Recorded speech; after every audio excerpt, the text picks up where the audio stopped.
नमस्कार साथियों, आर्य शिक्षा विजन में आपका स्वागत है। आज हम बात करेंगे शिक्षा मनोविज्ञान के दूसरे टॉपिक के बारे में, जो है मनोविज्ञान का अर्थ और उत्पत्ति और उसकी प्रमुख भाषाएं जो सीधी परीक्षाओं में पूछी जाती है। बिना समय गवाए आज टॉपिक को शुरू करते हैं। तो शुरू करते हैं मनोविज्ञान। मनोविज्ञान किसे कहा जाता है?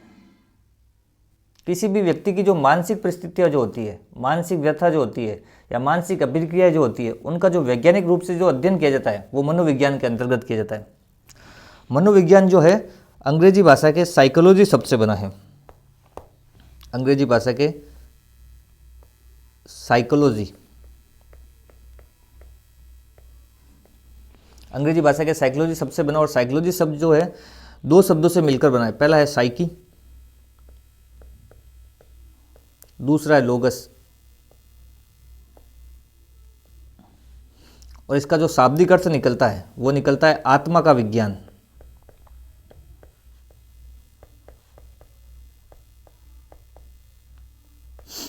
ये मूल रूप से जो है ग्रीक भाषा का शब्द है।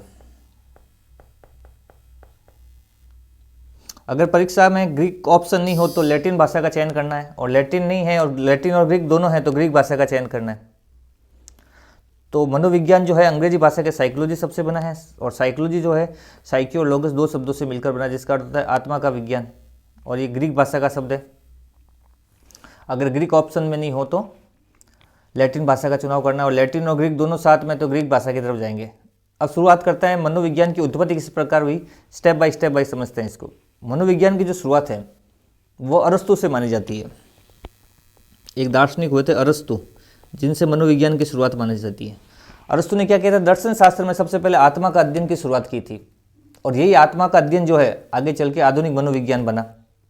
इसी कारण क्या है, अरस्तु को मनोविज्ञान का आदि जनक कहा जाता है। तो अरस्तु ने सबसे पहले क्या किया, दर्शन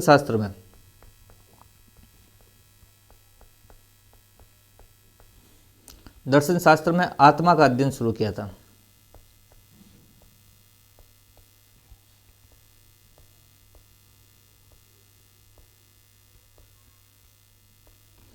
दर्शन शास्त्र में आत्मा का अध्ययन शुरू किया था, और यही आत्मा का अध्ययन आगे जाके क्या बना, आधुनिक मनोविज्ञान बना।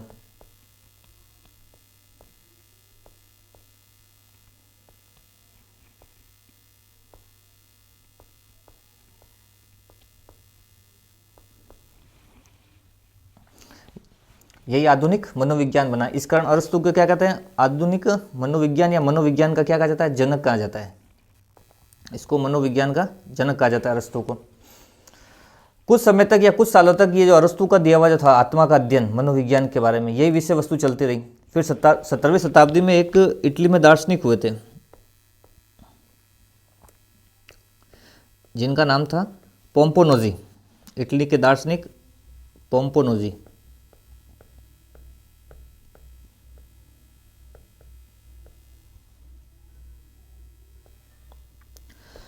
इन्होंने जो विषय वस्तु चली आ रही थी आत्मा का अध्ययन या आत्मा का विज्ञान, इसको बदलकर एक नया अभिप्राय दिया मनोविज्ञान के लिए। और उन्हें जो नया अभिप्राय दिया था वो था मन मस्तिष्क का विज्ञान। इन्होंने जो पुराना जो चला आ रहा था मनोविज्ञान के लिए जो अभिप्राय या विषय वस्तु, उसको बदलकर जो नया अभिप्राय दिया वो दिया मनोविज्ञान के लिए मन मस्तिष्क का विज्ञान। तो शुरुआत की थी अरस्तु ने, जिसने आत्मा का अध्ययन कहा था शुरुआत में मनोविज्ञान को। उसके बाद 17वीं शताब्दी में इटली के दार्शनिक हुए पोम्पोनोजी ने, जिन्होंने मनोविज्ञान को मन मस्तिष्क का विज्ञान कहा। उसके बाद आए 1870 के आसपास एक अमेरिकी विद्वान हुए विलियम जेम्स।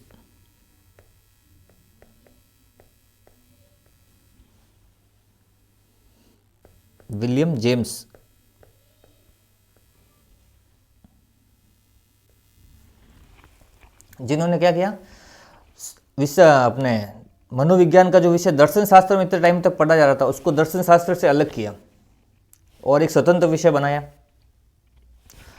अमेरिकी विद्वान हुए थे विलियम जेम्स। उन्होंने 1870 में दर्शन शास्त्र में से मनोविज्ञान को अलग करके एक स्वतंत्र विषय का रूप दिया। इसलिए विलियम जेम्स को जो है मनोविज्ञान का जनक भी कहा जाता है। अगर आ जाए आदि जनक कौन है तो अरस्तु होगा, और आ जाए मनोविज्ञान का जनक कौन है तो विलियम जेम्स होगा। इन्होंने एक स्वतंत्र विषय का रूप दिया मनोविज्ञान को दर्शन शास्त्र से अलग कर। फिर ऐसा ही 19वीं शताब्दी में विलियम जेम्स ने एक नया अभिप्राय दिया, स्वतंत्र विषय बना दिया और इन्होंने नया अभिप्राय दिया और इन्होंने जो है मनोविज्ञान को कहा चेतना का विज्ञान।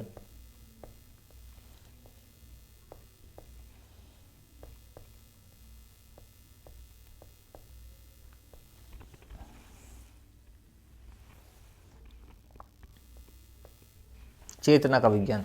तो शुरुआत की थी अरस्तु ने, जिसने आत्मा का अध्ययन बताया। उसके बाद 17वीं शताब्दी में पोम्पोनोजी इटली के जो दार्शनिक उन्होंने मन मस्तिष्क का विज्ञान बताया। फिर 19वीं शताब्दी में नया अभिप्राय दिया विलियम जेम्स ने, जिन्होंने स्वतंत्र विषय बनाया और नया अभिप्राय दिया चेतना का विज्ञान या चेतना का अध्ययन।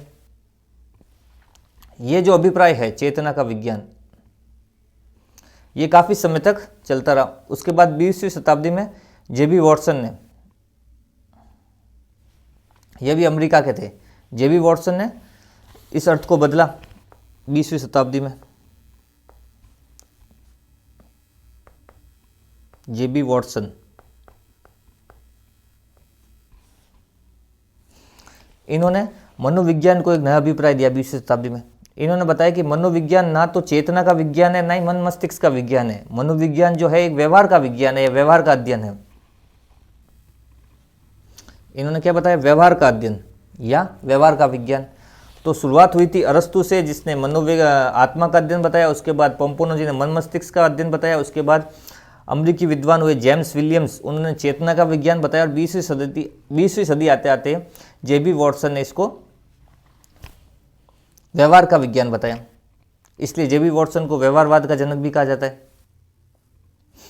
फिर 1879 में 1879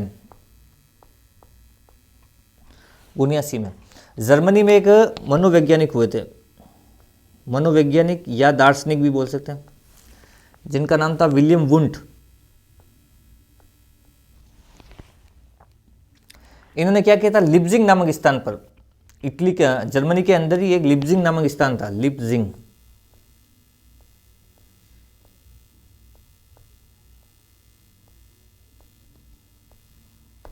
लिप्जिंग नामक स्थान पर कार्ल मार्क्स विश्वविद्यालय में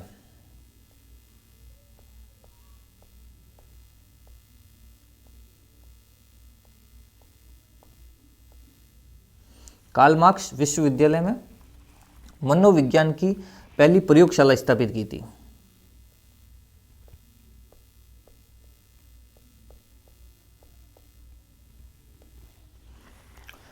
(1879) में जर्मनी के जो दार्शनिक थे विलियम वुंट, उन्होंने लिप्जिंग नामक स्थान पर कार्ल मार्क्स विश्वविद्यालय में मनोविज्ञान की पहली प्रयोगशाला स्थापित की। इस कारण को क्या कहता है? विलियम वुंट को प्रयोगात्मक मनोविज्ञान का जनक कहा जाता है। तो अभी तक हमने मनोविज्ञान का अर्थ समझा, उसकी उत्पत्ति किस प्रकार, उसके बारे में चर्चा की। अब इसके प्रमुख नोट्स देखते हैं जो सीधे परीक्षाओं में पूछे जाते हैं।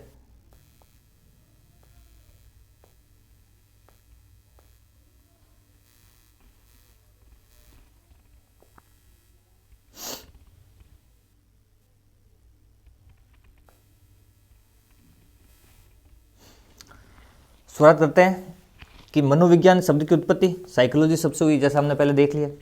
और ये जो है साइकी प्लस लोगस, दो शब्दों से मिलकर बना है, जो मूल रूप से ग्रीक भाषा का शब्द है, जिसका शाब्दिक अर्थ होता है आत्मा का विज्ञान। ये हमने पहले चर्चा कर ली है।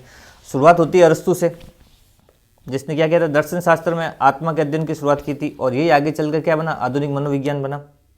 इसी कारण इसको क्या कहा जाता है? आदि जनक कहा जाता है मनोविज्ञान का। अरस्तु को मनोविज्ञान का आदि जनक कहा जाता है। काफ़ी समय तक अरस्तु द्वारा दिया गया ही चलता रहा। उसके बाद 17वीं शताब्दी में इटली के दार्शनिक पोम्पोनोजी ने आत्मा के अध्ययन को बदलकर नया जो अभिप्राय दिया था वो था मन मस्तिष्क का अभिप्राय या मन मस्तिष्क का अध्ययन या मन मस्तिष्क का विज्ञान।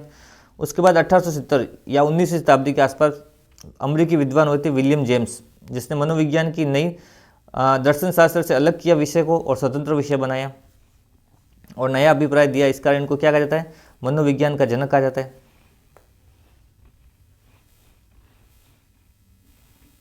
उसके बाद 19वीं शताब्दी में ही विलियम जेम्स ने इसका नया अभिप्राय दिया, चेतना का विज्ञान। तो शुरुआत की थी अरस्तु ने, उसके बाद पोम्पोनोजी, उसके बाद विलियम जेम्स। और 20वीं शताब्दी में एक और दार्शनिक हुए जिनका नाम था जेबी वॉटसन। जेबी वॉटसन ने जो चेतना का विज्ञान अभिप्राय चलता रहा था उसको समाप्त करके नया अभिप्राय दिया जिसे कहा जाता है व्यवहार का विज्ञान। और वर्तमान में मनोविज्ञान जो है व्यवहार का ही विज्ञान है, और वर्तमान में जो इसका अभिप्राय चल रहा है वो है व्यवहार का विज्ञान। जेबी वॉटसन को व्यवहारवाद का जनक भी कहा जाता है, इन्होंने ये अभिप्राय दिया इस कारण। फिर 1879 में जर्मनी के एक मनोवैज्ञानिक थे विलियम वुंट, जिन्होंने लिप्जिंग नामक स्थान पर कार्ल मार्क्स विश्वविद्यालय में मनोविज्ञान की पहली प्रयोगशाला स्थापित की, इसलिए इनको क्या कहते हैं, मनोविज्ञान का प्रयोगात्मक मनोविज्ञान का जनक कहा जाता है। ये थी मनोविज्ञान का अर्थ, उत्पत्ति और इसका क्रमबद्ध अध्ययन की मनोविज्ञान की शुरुआत किस प्रकार हुई। अब देखते हैं मनोविज्ञान से संबंधित कुछ परिभाषाएं जो सीधे परीक्षाओं में पूछी जाती है, जिसमें सबसे पहले आती है वुडवर्ड की एक परिभाषा है। मनोविज्ञान ने सबसे पहले अपने आत्मा, फिर मन, फिर चेतना, फिर परित्याग, फिर वर्तमान में व्यवहार के स्वरूप को अपनाया। ये वुडवर्ड की जो है रथ यात्रा परिभाषा है मनोविज्ञान से संबंधित।